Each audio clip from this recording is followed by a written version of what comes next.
सगळ्यांनी सावधान मध्ये बसा, शांत एकदम. अगदी 2 मिनिटं बोलणार आहे मी. कार्यक्रमाच्या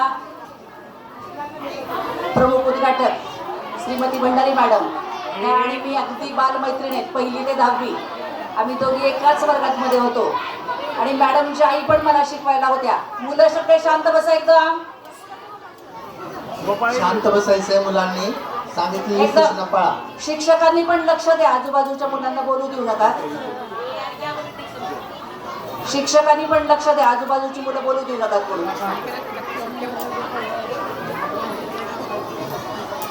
हे सगळे सांस्कृतिक कार्यक्रम घ्यायचं मूळ उद्देशच हा की पालक आणि शाळा याच्यात जास्त अंतर नसावं आणि सगळ्या पालकांना शाळा ही आपली वाटावी.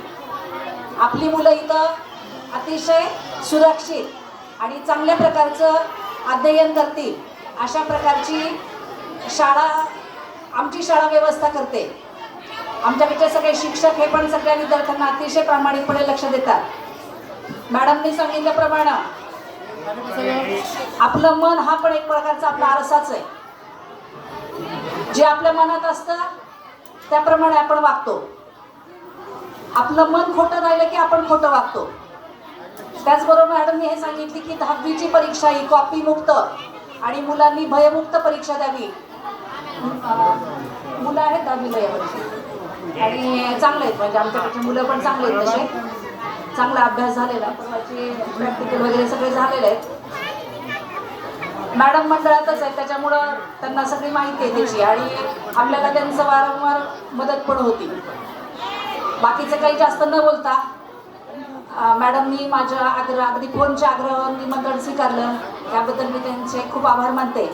आणि कार्यक्रमाला जास्त वेळ न लावता फक्त सगळ्या विद्यार्थ्यांना एक सूचना आहे, कुणीही कार्यक्रम चालू असताना गोंधळ करू नका. म्हणजे ज्याच्यामुळं तुमच्या गोंधळामुळं कार्यक्रम स्टेजवरच्या कार्यक्रमामध्ये डिस्टर्ब होईल. एकदम शांततेनं छान कार्यक्रम आहेत सगळे. मुलांनी आपल्या आपल्या कलागुण दाखवणार आहेत, तर तुम्ही त्याला फक्त टाळ्यांनी प्रतिसाद द्या एवढीच या ठिकाणी विनंती करते. पुन्हा एकदा पुनश्च मॅडमचा आभार मानते आणि मी माझे 2 शब्द संपवते. धन्यवाद मॅडम.